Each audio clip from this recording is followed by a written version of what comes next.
Class A, in our opinion, and built to rent is overbuilt right now in Phoenix and a lot of other Sunbelt markets. Currently, there's 50,000 units of Class A built to rent under construction. I think 30 here in town or here in Phoenix, Phoenix MSA.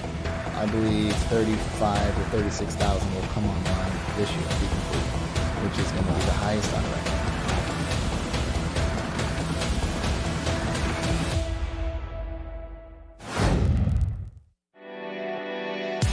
You're listening to the AZREIA Show.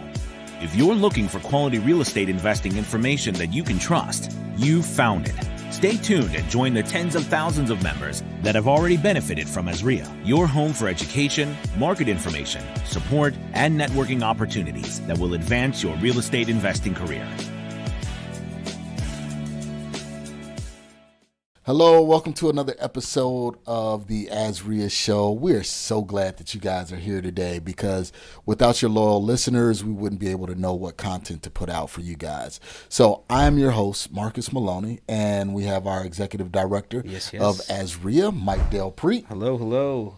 And today we're going to be talking about multifamily. Everybody knows with AZREIA we do single family, fix and flip, wholesale, loans, hard money lending, everything like that. But we want to dive into multifamily today. So we have Justin Britto with us here today from Madison Community Properties.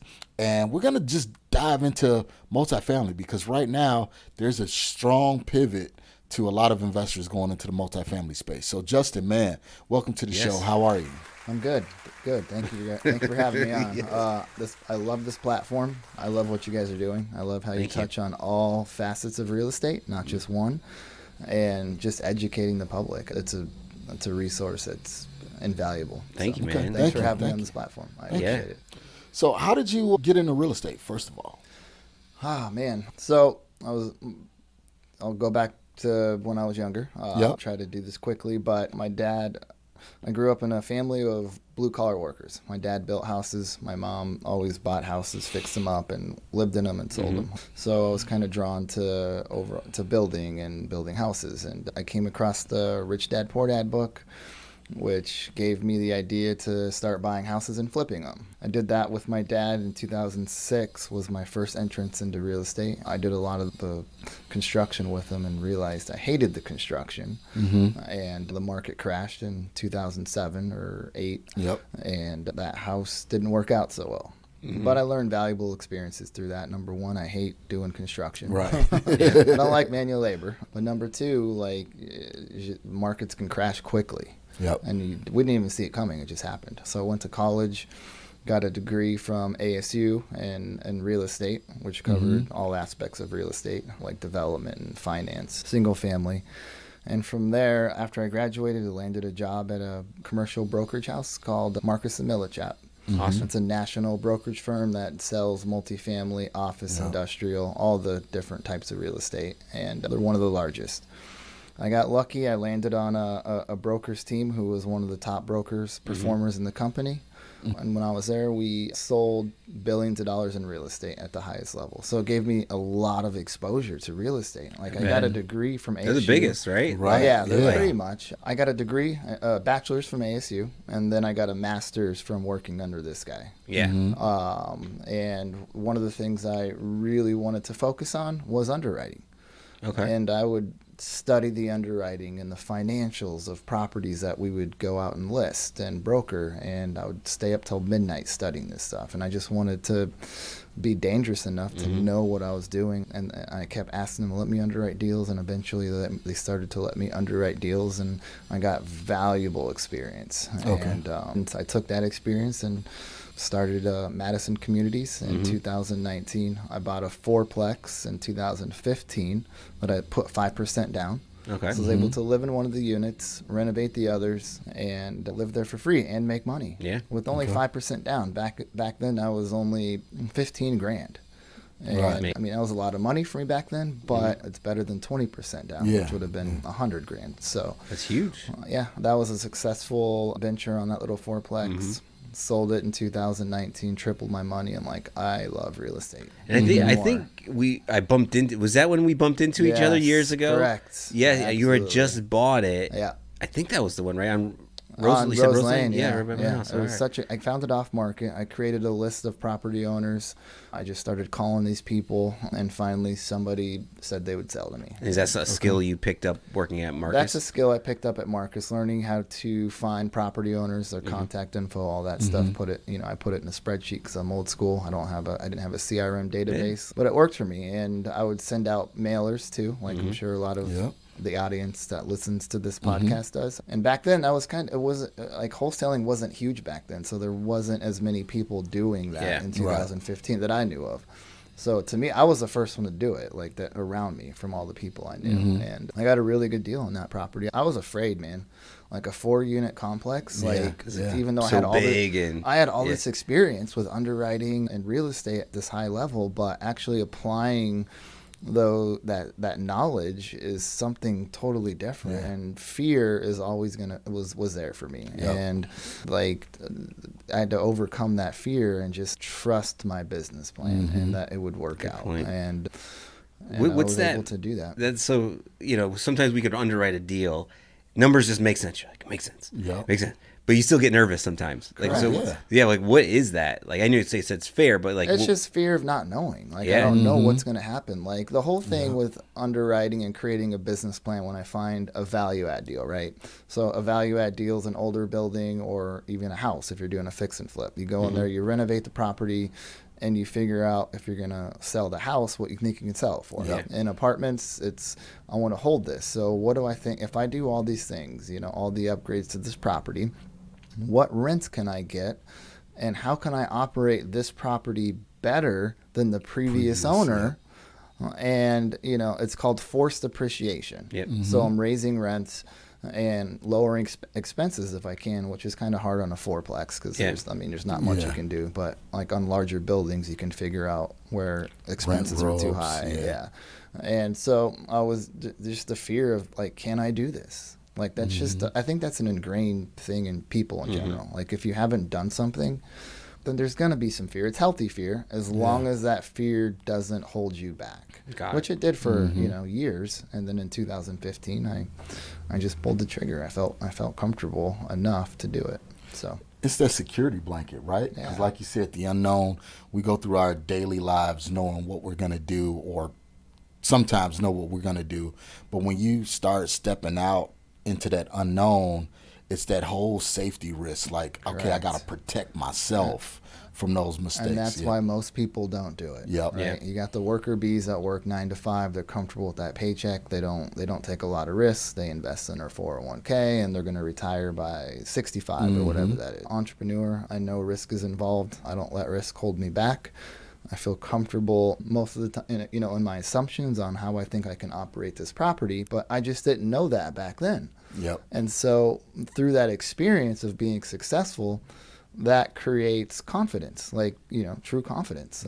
Now I've done this once, I can do this over and over. So. And what happened after the fourplex? So the fourplex, again, the fear, I wanted to scale up. I wanted to go from 4 to 8 to 16 and, down the road. And again, the fear set in because like now an 8plex was bigger. Because like you go from a 4plex, which you can get a 30-year loan, a single family loan on a 4plex. But once you go to 5 units and above, it's totally different. It's a commercial loan, which can be 5 years, 7 years, 10 years, or longer.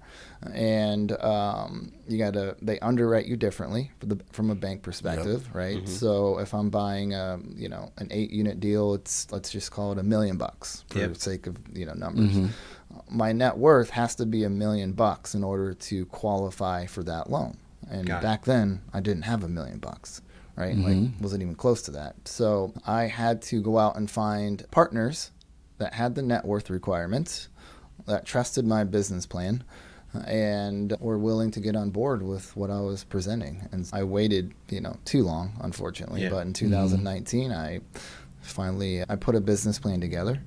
I started to go to friends and family. So in this business plan, I call it a pitch deck. Right, so it outlines like my business plan at a high level. What am I doing? So I want to go out and buy value add deals. I want to hold them for 5 to 7 years.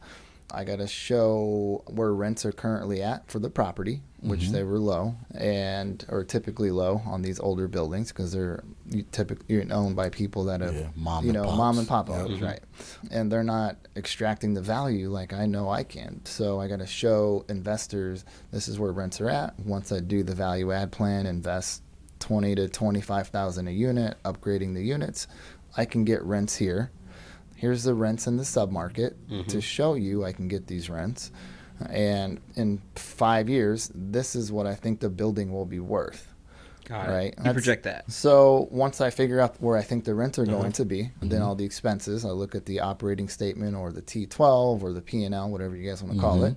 I see where the building has been operating at over the last year, hopefully 2 if they have those financials. But again, a lot of mom and pop owners don't have those financials, right? Got it. If they have financials, I look at those, see where I can reduce expenses. And if they don't have financials, then I use what we call the market standard, industry standard. So that means for like the utilities are non-controllable expenses. They are what they are. You can go in and put in energy efficient lights and toilets and maybe lower the water bill a little bit. But for the most part, you can't control those. So that would be utilities, taxes, and insurance. They are what they are. I can come in and say, okay, repairs and maintenance. That should be about $500 a year per unit, which is industry standard. Some people use maybe higher, maybe lower, but I use around 500. Turnover. So when someone moves out, I got to go in there and turn the unit, paint it, fix anything, whatever that is. I use personally $200 per unit, and then you have general and admin, which is going to be back office stuff for the management company, a bunch of other things that are kind of packed in there. Legal, I use $200 a unit for that. So that's industry standard, underwriting things I use when I don't have financials. And then that leads to the value, and then so I do the income minus the expenses, whatever way I achieve those expenses, whether it's based off the T12 or my own, and then I get the net operating income. So income minus expenses is the net operating income. So I figure that out for year 1. Got it. Okay, so the business plan will hopefully be done by year 2, like the renovations and the lease up at the new rents, and then from year 2. You grow rents, whatever you want, 2 to 3%, depending on who you ask. Expenses, I grow at 3%. So you got to make sure you grow expenses along with rents. Like it's a big mistake. A lot of people make. It's a huge mistake, and you don't want to undershoot that because there's a huge difference if you grow rents by 3% and then grow expenses by 2%. You can really shoot yourself in the foot. That 1%, you get that 1% lower in expenses from 3 to 2 can make a huge difference. Got it. So I grow rents by 3% and expenses by 3%. And so by year 5, I have a new NOI because I'm growing it. And obviously I got to achieve all this. These are just called assumptions. Right. Art is staying on top of my property manager, making sure they're doing the business plan as I projected, and things come up and it doesn't always go according to plan. But once I have that year 5 NOI in my financial model, then I take a cap rate. Got it. And can you explain what that is? That's okay. So I'll do my best. In short, a cap rate, by definition, is going to be the year 1 return or return on the property when you don't use debt. So that means if a property is selling at a 6 cap, right, and somebody pays cash for that property and doesn't use debt, then I'm generating a 6% return, unlevered or debt free. So when you put leverage on that or debt, that return's going to go up, 2 to 3% roughly, give or take. And brokers, for the most part, can provide you cap rates. Like they figure it out, they know the market, and they know what the cap rates are. And then I get cap rates from them, and then I decide if I like that cap rate, if I want to use it, and go from there. So essentially, though, the cap rate would be the purchase price divided by the NOI. Got it. Okay. Love it. And that's how you gauge the value or a thermostat. Yeah, and it's a measure of risk, the cap rate. So the higher the cap rate, let's say you buy a property for an 8 cap, which I I can't find a multifamily property in Phoenix for an 8 cap, like a true 8 cap, if I'm doing it correct, like everything correctly. But that's gonna probably be a lot higher, level of risk, right? It's probably gonna be in a not so great of a neighborhood. Yeah. But if I'm in this neighborhood, for instance, we're in a pretty good area, the cap rate's going to be lower because you're going to draw a better demographic. They're going to pay rent on time, hopefully. They're going to beat up your units less. You're going to have higher renewals because they're going to want to stay there. I have a property in a not so great area, 27th Avenue, Missouri, and it's night and day from like the Rose Fourplex I was talking about. Like that demographic over there, they beat up the units. They skip out in the middle of the night. They pay rent late. I mean, we have to evict a lot of people, and so I need a higher cap rate for that area because there's so much more risk involved. You have a story around that. I think you were telling me a story around that one. I don't know if I remember. Did something unique happen with that deal, or is it just the neighborhood that we were chatting about? I don't know if I want to. The neighborhood it's called the Blade. Yeah, I'm familiar with the area. Okay. Yeah. And there is ladies of the night walking around everywhere. Okay, I think that's how I remember. Okay. Obviously, that's not too good for property values, right? And drawing a good demographic. We bought the property because it's across the street from GCU, Grand Canyon University, but I thought we would attract students, and that's not the case. Can we touch on that? Like, I see that like in a lot of wholesale marketing or a lot of just marketing in general, agents, whatever it is, right by GCU, right by GCU. I was talking to my wife about this. One thing we learned that they don't leave the pearly gates. And that's like so you find that to be true at some level. Yeah, and that's very similar in like at a school USC in Southern California. Great school, high end school, one of the best. But like outside the gates, I think it's South Central LA. It's rough, man. Yeah. You don't want to walk outside of campus at night, from what I'm told. Similar to GCU, like GCU spent probably $15 million at least cleaning up like Camelback. Like if you buy like along Camelback in front of GCU, you're good. Like that's a good area. But what they did was they cleaned up Camelback and they pushed everybody to Missouri, which is one light down from Camelback. And so GCU doesn't care about that area because like they have their whole like campus, which is a compound, and everybody stays on campus. And if they don't live on campus, they live in a better area, maybe like 7th Avenue and Camelback, which is a good area. But they do not go towards Missouri, which is where our property is at the moment. Man, it's like, thanks for sharing that, because we have a member. He has a lot of properties over on east side of Van Buren, and that's been turned around a lot over the last few years compared to what it used to be. Yeah, right? Absolutely. And he said a lot of those people moved over to the West Van Buren. Of course. And it's like, this is like, that's the importance of being in these meetings here at AZREIA or networking with other investors, like that right there. Like who can predict that they're going to drop $15 million on Camelback? It's going to push right up into Justin's neighborhood. And lesson learned on that property. Like I should have drove down there at nighttime because that's before buying it. Got it. And that's on me. And so at my old job at Marcus at the brokerage firm, we sold student housing buildings. Like that was our main thing. We sold was student housing across the country. And so if a student housing building was across the street from a university, that was a great we would sell that so quick. And I just took that same mentality and I'm like, hey, this building's across the street from GCU, but we'll fix it up and we'll draw these students. And it's not the case.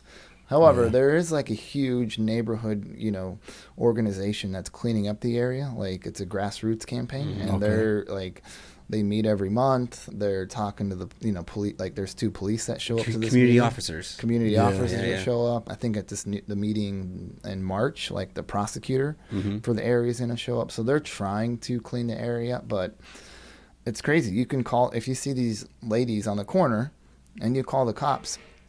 They can't do anything unless they catch them in the act. Right. So they can just sit there on the corner. Everyone knows what they're doing, but they have a free pass, and it's crazy. Yeah. Wow. So going into we started with the pitch deck. Yeah. Right. There's a lot there. So it's like, so what does one do when you're in that situation? I mean, you just got to ride it out. And like you said, community officers, getting in with the community. Because if you're thinking student housing, how do you adapt? So again, that property is what we call management intensive, right? Okay. So our property manager, he spends a lot of time on that property, Yep. and I got to stay on top of him to make sure everything is going okay. Like we have 5 vacant units there right now, and rents have dropped across the board. So now making sure he is on top of leasing. And what a new thing I started to do with leasing, I don't know if this might help your audience. Sure, yeah. So the property manager will put it on Zillow and Hotpads and any other of those websites, right? And then they'll maybe put signs out and then wait for people to call. And we did that for months, and we're not getting a lot of activity. And we've dropped rents like significantly. Wow. And I'm like, we can't just sit around and keep dropping rents. Like I don't think that's like what the market activity really is. We need more exposure. So in that demographic, I don't think they're super computer savvy. A lot of them don't have social security numbers, right? Like they drive by and see a sign maybe, but they're not, I don't personally think they're hopping on Zillow and saying, hey, I like this unit right here. We went out and found some independent leasing people that all they do is lease units. So I gave them the information. They posted on their Facebook page, and we're generating new leads from that. And the leasing agents are Spanish or whatnot. And so like their Facebook marketplace, that's their demographic, is that exact demographic we're trying to lease to at GCU. So we started doing that like mid last week, and they're already getting showings, and we haven't got an application yet, but we feel like we use 2 different leasing agents that are independent of each other. So now we have exposure on 2 different Facebook marketplaces, and we don't have to sign a contract with them. We just pay them their leasing commission if they lease it, and get that number from you. I got 2 vacant units in Sunny. I got 2 or 3 people I can share with you. And like they have an incentive because their only income is from leasing units, right? Yeah. Versus my property manager, their income comes from obviously they want the property to be full, but they don't have like a ton of resources to dedicate to my one property to get it leased up. And, it's a little bit frustrating for them, So especially in today's market when leasing is slowed down, we've got to be creative on how to fill units, and so that's what we're doing. So in areas like that, you might want to think just from, because I have some properties in some rougher areas, C-class areas too, and a lot of the tenant base over there, they don't have washers and dryers. So we would always do grassroots things, post things at like the laundromats at the gas stations, and start building those networks, and then you'll start seeing those applications come in. But using those leasing agents, that's one of the things that we did, just post on Facebook Marketplace, and you start driving, because I have 1 unit, man, it's like I need to just sell this thing. I'm in the same boat. But like on something like that though, we got to hold it for 3 to 5 years. Hopefully the area cleans up, we get rents back to where they were last year, and we just hold it and cash flow. We got a construction loan or a bridge loan on that property. So what that means is the bank gave us 75% of the purchase price of the property plus the renovation dollars. So on that property, it was whatever, let's call it $500,000 to renovate all the units. So they gave us 75% of that as well. So it's a floating rate, meaning that the interest rate went up every time the Federal Reserve has raised rates, which has been a lot. It's painful. So our interest rate on that property is 8.5% right now.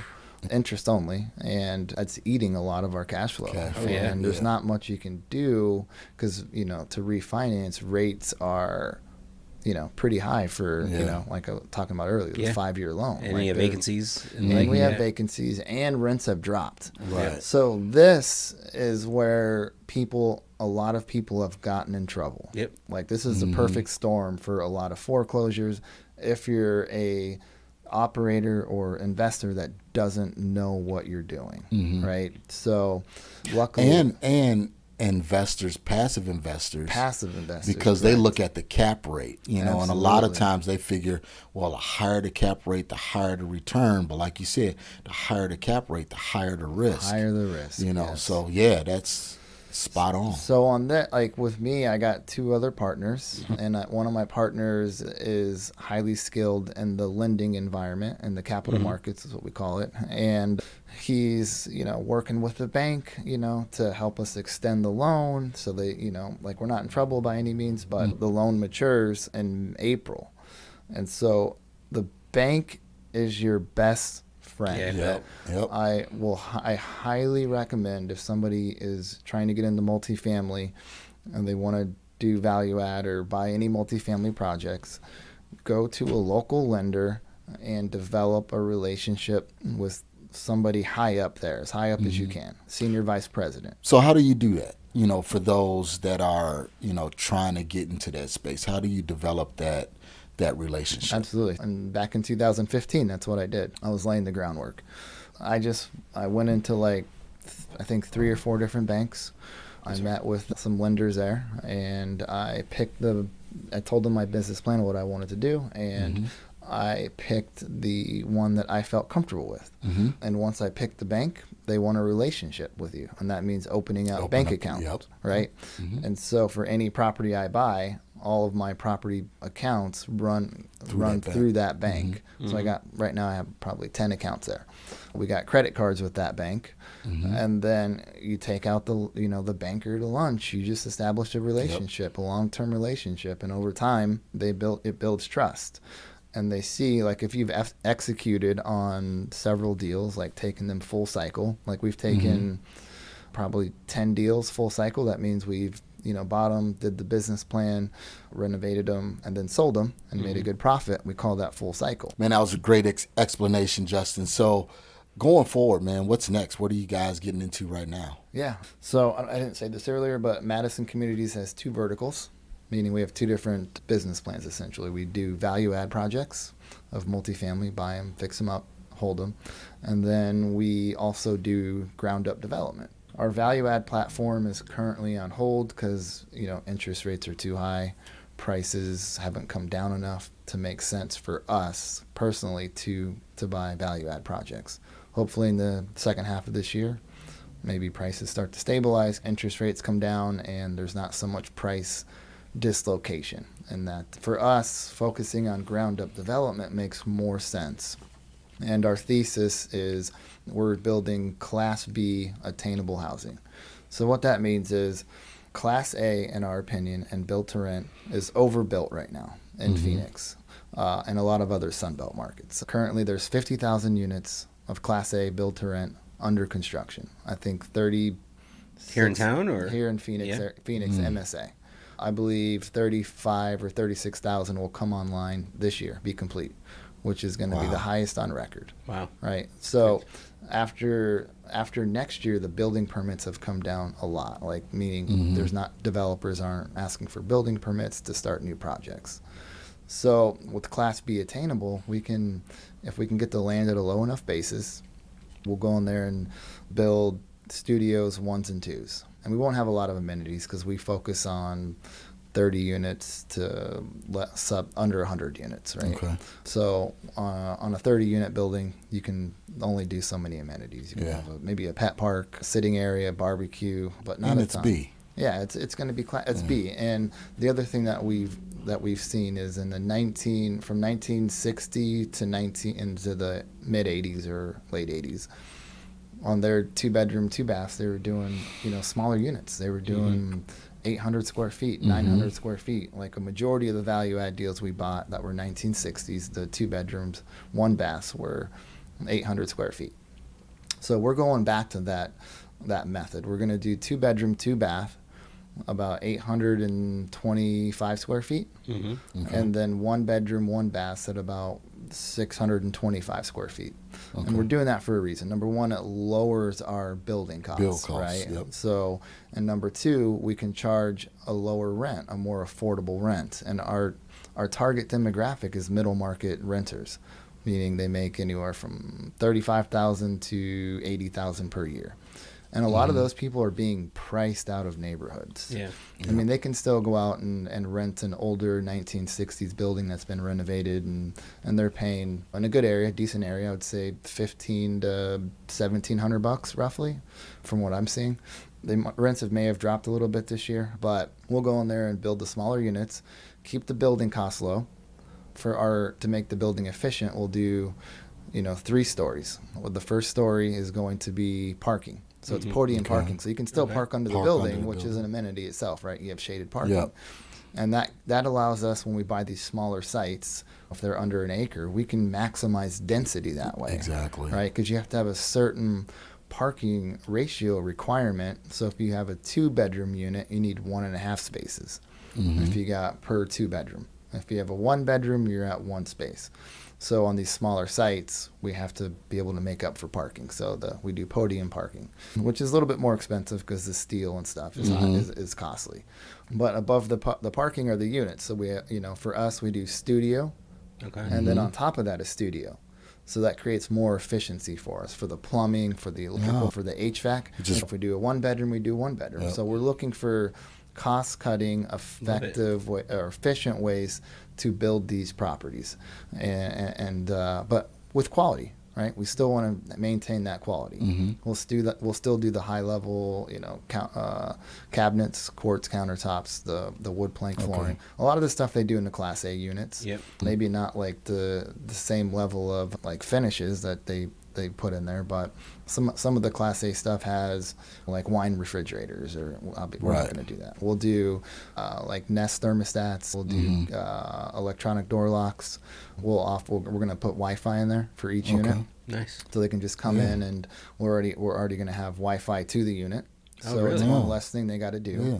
We want to make this as easy as possible. That's gonna be huge. That's like $100 for someone or more. We don't want people to be priced out of the market. Yeah. And our mission at our company is twofold. Number one, make investors money. Like, we want to help people retire. If they're in retirement, we want to help them have a better retirement. So we treat their money as if it's ours. Like, we're like, that's I can't express how important investing other people's money is to us. We hold it to the highest standard.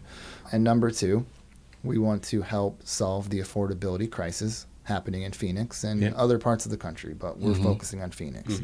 And that does a lot of things for us. Number one, that helps us keep the greed at bay, because real estate has created the most millionaires out of any industry, as you guys know. It's a known fact.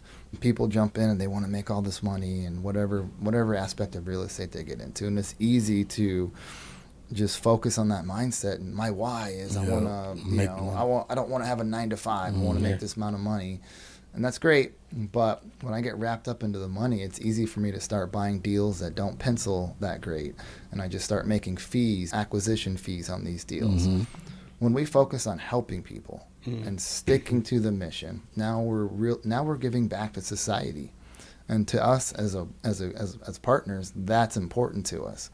And if we're successful at making people money and helping solve a real crisis happening in our city, and then the byproduct of that is we'll make money on the back end, and it's a long-term goal. Development, like we're currently working on a 30-unit development in Deer Valley, which is near the Taiwan semiconductor plant. Anyone that doesn't know, there's $40 billion being invested in Deer Valley.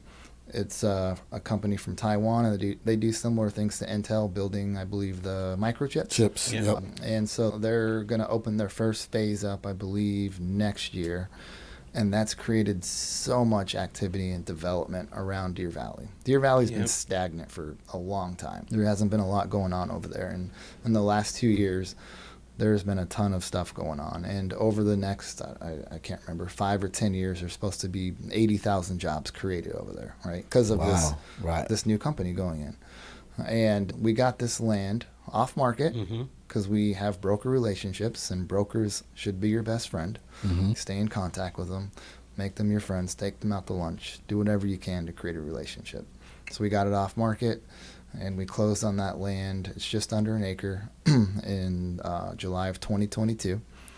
Now we're getting it entitled, and that means going through the city, having the architect create plans, and the city looks over everything, and there's a lot to it, all right? And it's taken over a year, and we're still in the city, going back and forth. And we should hopefully be done in April and hopefully maybe break ground on that project in May. And that'll be 30 units. That one's mostly 2 bedrooms, 26 2-bedroom, 2-bath, 828 square feet. And in those, we're going to ask for a rent of $1,600. There you go. And for us, our goal is to be probably 20%, 15 to 20% below Class A rents. Okay. So in that area, Class A high-end rents are, I think, starting at $2,000, going up to $2,400, give or take. It's amazing. It's gotta feel good to know like that vision's about to start happening. Yeah, development's something I've always wanted to do. I've just been fascinated with it for a long time. We actually are completing our first development, or my first development, which is a build-to-rent project, 18 townhome units, and in the Encanto district. And that project went really well. We came in under budget. Timing got a little bit delayed because we're dealing with getting an electric panel that was supposed to be here months ago, and it just got here. But we bought that project in January of 22, and build to rent was the hot thing back then. But we're gonna get away from build to rent after we're done with this project and really just focus on Class B attainable multifamily. So before we start wrapping up, can you just kind of give us your buy box for people listening? So if they come across these pieces of land, they can run them by you, connect with you. How does that work? So I think it's important to give back. So if anyone has questions listening on this podcast, you can go on my website, Madison Communities AZ, has my email address on there. I think my phone number. I'm all about giving back. That's what helped me, grow in my career, is just finding people that would give me their time, and it's free.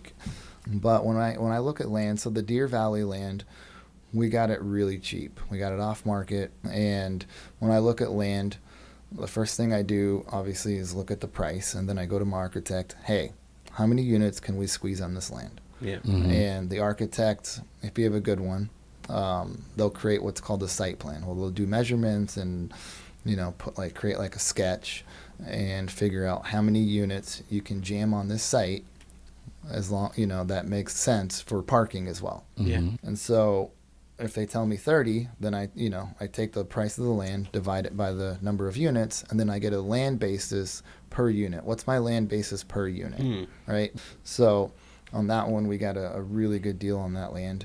And another thing with with building right now, for us, it's cheaper for us to build versus go out and buy value-add properties. Yeah. Wow. Right, because value-add properties, it depends. If you're looking at a per unit basis, I haven't seen a whole lot, but there's a deal in Deer Valley that's around $220,000 per unit. It was built in early 2000s.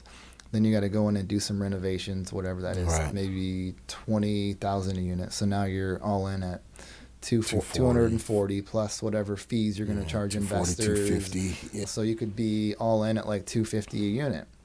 Where with the Deer Valley project I just talked about, our all-in cost is probably going to be about $220,000 a unit, but that's mostly for 2 bedrooms. Yeah. So if we had a unit mix of more studios and more ones, that cost would come down to below $200 per unit. And it's a new build. And it's a new build. It's a brand new building. Yeah. So love it, man. We're excited for it, man. Yeah. So you speak of team. What does your team consist of? What does your team look like? My partners? Yep. I got my partner, Jake, who's been around real estate since 2007. AZREIA was a huge resource for him when he got started. He's very grateful to you guys. Yeah. And he started in single family and did really well in 2000. He got in at 2007 or 8 and did really well with single family. Got into multifamily, developed his net worth, and he has a really good balance sheet. So Jake signs in the loans for us. Jake raises capital, and Jake is really level-headed and has been in the business a long time. He brings a lot of experience and wisdom. My other partner is in the capital markets business. He knows a ton of lenders. He understands capital markets, and he raises capital as well. And between me and him, there's a checks and balances where I'm the super optimistic one about deals. I get really excited when I find a deal. And then he has a lot of experience underwriting deals and looking and doing lending and stuff. And he will tell me why this deal doesn't work. And then we have an open discussion on what makes this deal work check the boxes for us. Like the Deer Valley deal is a no-brainer. We got the land so cheap, we agreed right away. Other deals, there's an open discussion. You have a meeting about it, talk about the underwriting, and come to a conclusion there. So it's important, I think, with partnerships to have people that offset your different skills in you. You don't want to have everybody that's an underwriter. Right. You don't want to have everybody that raises capital. So I find the deals, usually, I underwrite them, and then I present them to my partners, and then we all raise capital. Love it. Okay. So we have a really good mix, and we get along really well. Like on some of the deals that we're kind of struggling with because of higher rates, like we come together and we find creative solutions. What can we do to get through this and weather the storm and adapt and to make this property work? And we're not fighting about it. We're not blaming each other. We're accountable, and we come up with solutions, and it's worked really well. Cool, man. Excellent. Great show, man. Yeah, Thank you. I appreciate it. Yeah, man. So, Justin, if we want to reach out to you, man, how do we get in contact with you? Yeah, Madison Communities AZ is our website. It talks about our business plan, has our contact info. Please reach out. Any questions, or if you want to chat about real estate. I love real estate. I love talking about it. I love talking about underwriting, the numbers. It gets me excited. And you'll be at our multifamily subgroup coming in a month or so. Yes. With Jose Miller. I will. Jose asked me to come on, and we're going to have a long conversation about what we're currently working on with development and underwriting and stuff. So perfect. I'm really looking forward to that. Awesome, man. Thanks for being here. All right. Thank you, guys. Awesome. Appreciate it. Well, you guys, if you want to see Justin in person, come to the multifamily subgroup. You can go to AZREIA.org/calendar and get all of that information regarding the multitude of subgroups that we offer per month. So thank you again for being loyal listeners. This is the AZREIA Show, and you know what to do. Get out there and take massive action. Thank you. Cool. Yes. Thanks for listening to the AZREIA Show with your hosts, Marcus Maloney and Mike Del Prete. We hope you enjoyed this episode. If you found this information valuable, head over to AZREIA.org and learn more about our community.